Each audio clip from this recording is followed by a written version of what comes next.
Come on, Snake.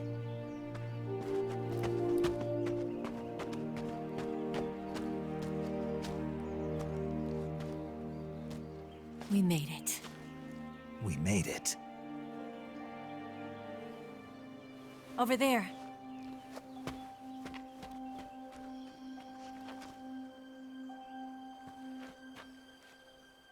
It's the boss, isn't it? I'll go get the wig ready to take off. Right. I'll leave you two alone. But come back in one piece, okay?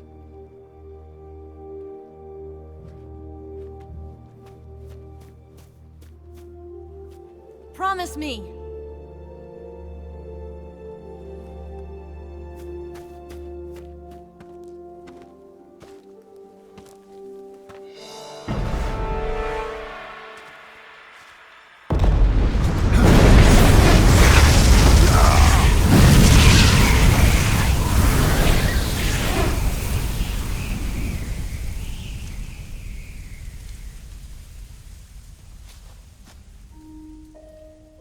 Life's end.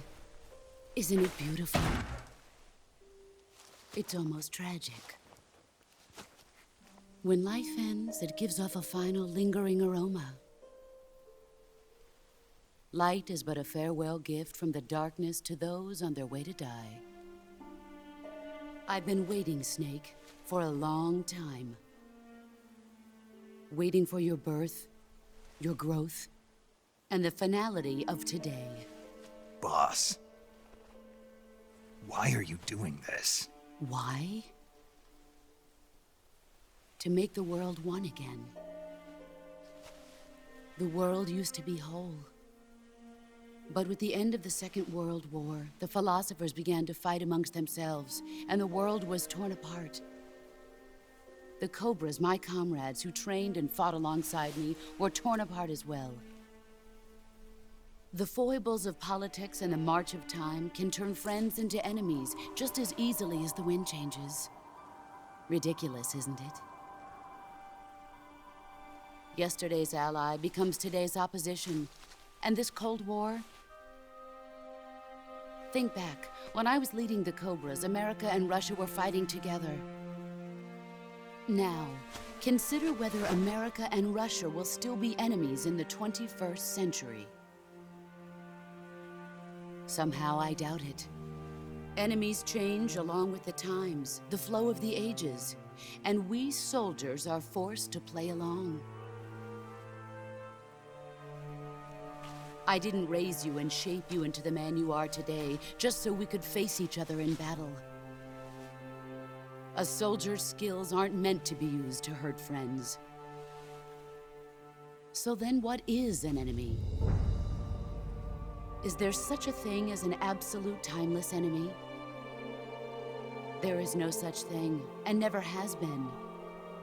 And the reason is that our enemies are human beings like us. They can only be our enemies in relative terms. The world must be made whole again.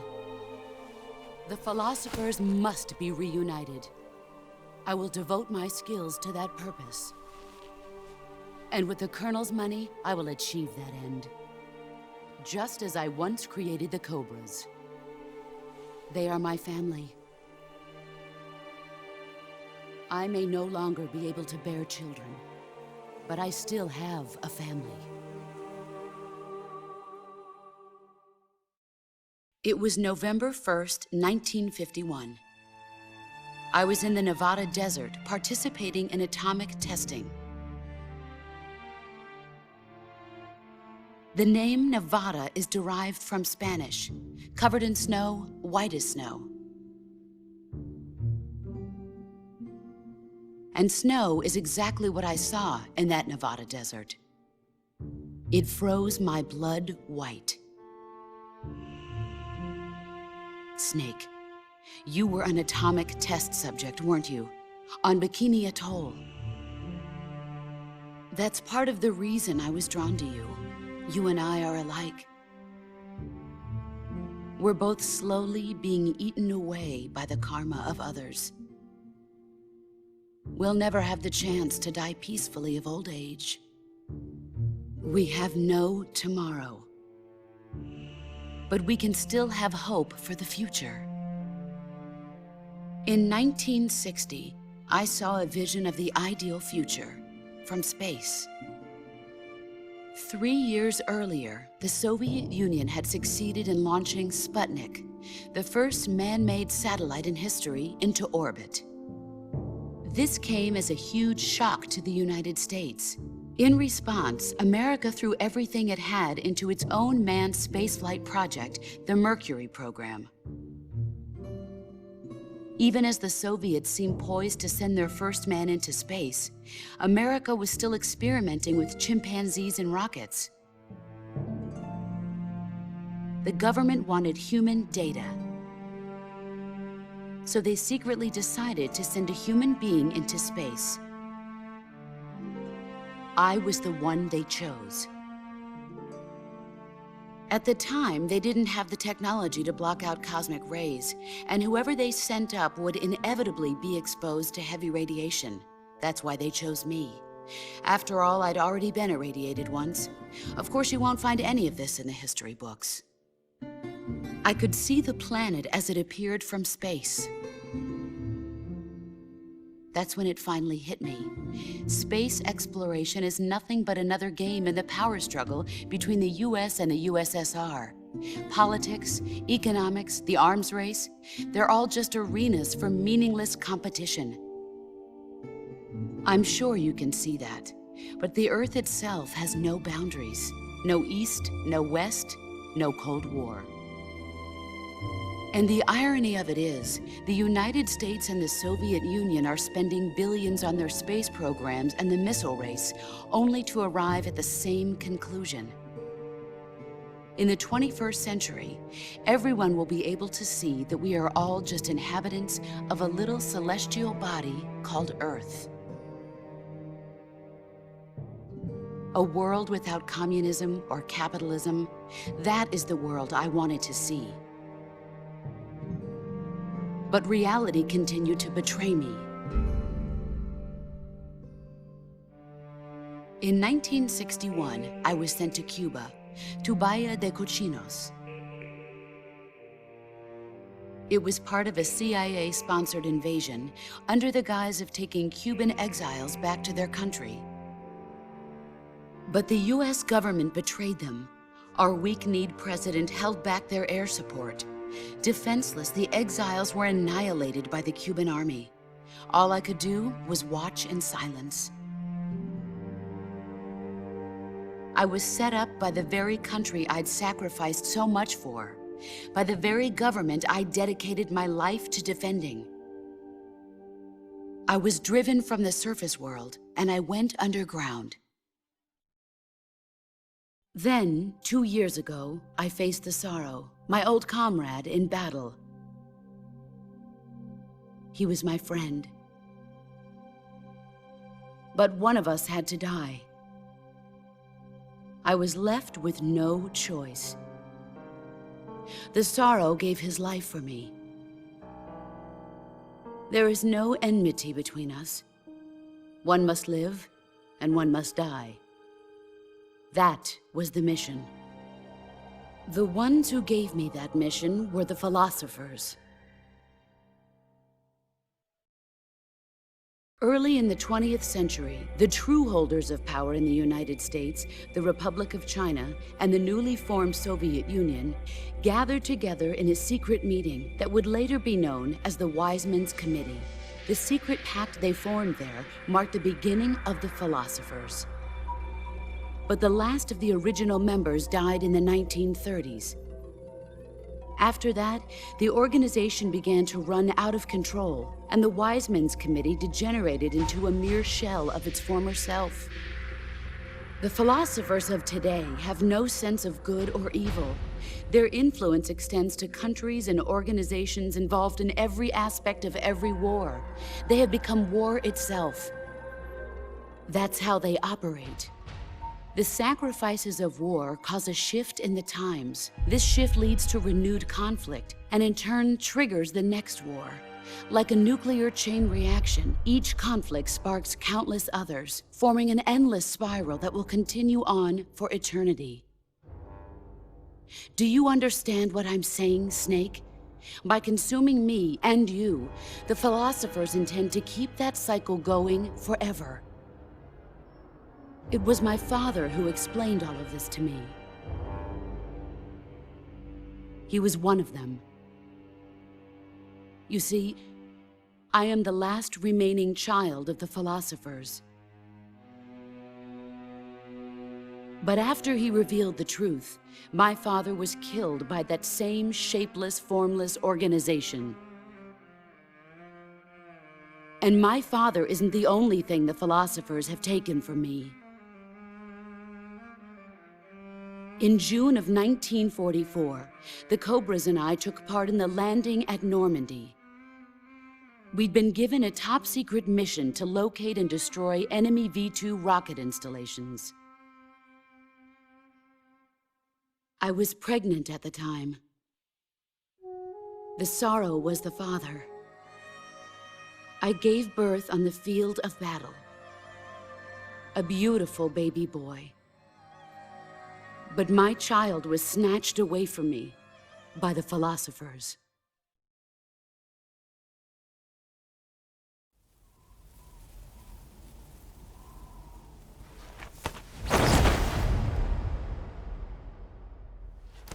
Look at this scar. This is proof that I was once a mother. I gave up my body and my child for my country. There is nothing left inside me now. Nothing at all. No hatred, not even regret. And yet sometimes at night, I can still feel the pain creeping up inside me, slithering through my body like a snake.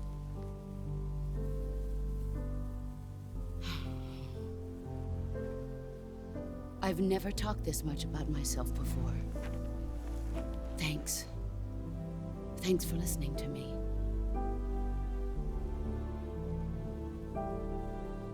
I feel content. Snake, commence the operation. I raised you. I loved you. I've given you weapons, taught you techniques, endowed you with knowledge. There is nothing more for me to give you. All that's left for you to take is my life, by your own hand. One must die, and one must live. No victory, no defeat. The survivor will carry on the fight. It is our destiny. The one who survives will inherit the title of boss. And the one who inherits the title of boss will face an existence of endless battle. I'll give you 10 minutes. In 10 minutes, MiGs will come and bomb the hell out of this place. If you can beat me in less than 10 minutes, you'll be able to escape in time. Let's make this the greatest 10 minutes of our lives, Jack. Boss. You're a soldier. Finish your mission.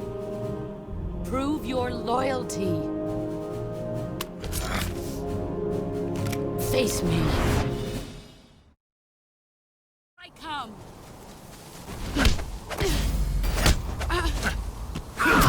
Excellent, Jack.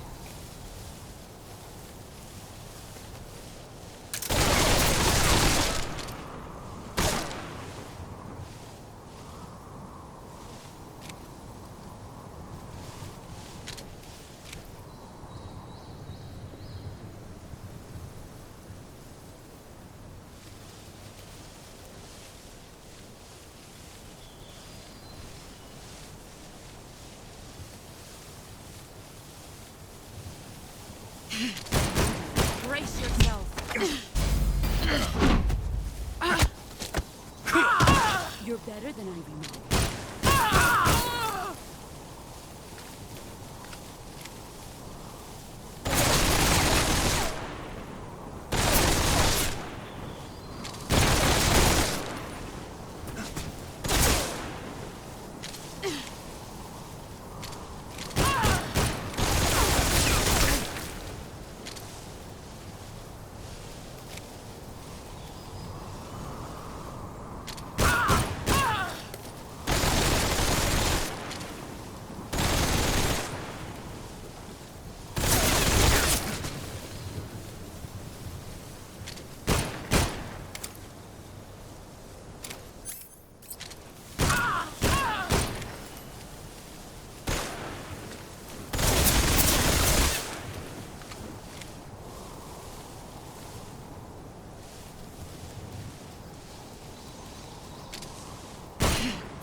skills have improved.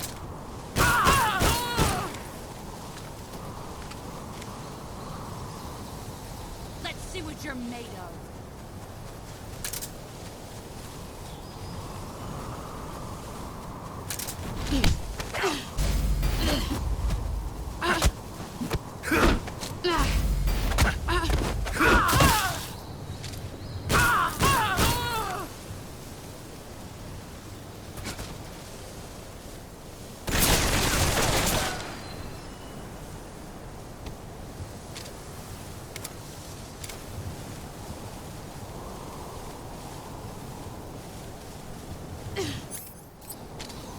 Let's see what you're made of.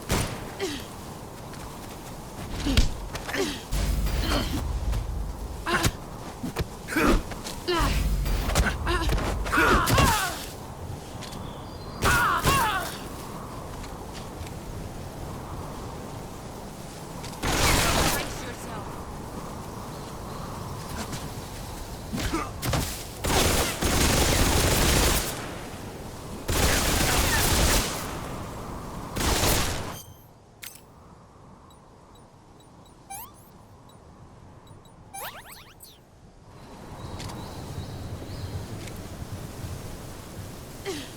Here I come.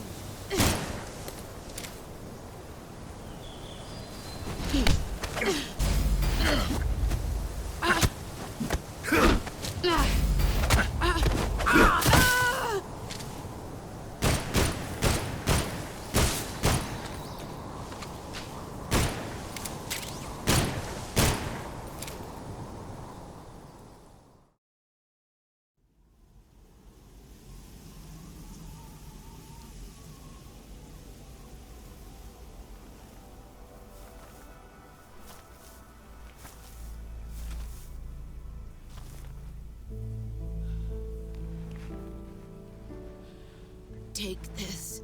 Keep it safe.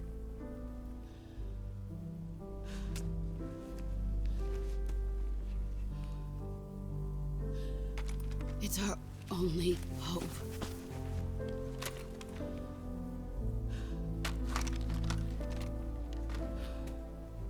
A patriot? Why are you giving me this? Jack. Or should I say, Snake? You're a wonderful man. Kill me. Kill me now. Do it.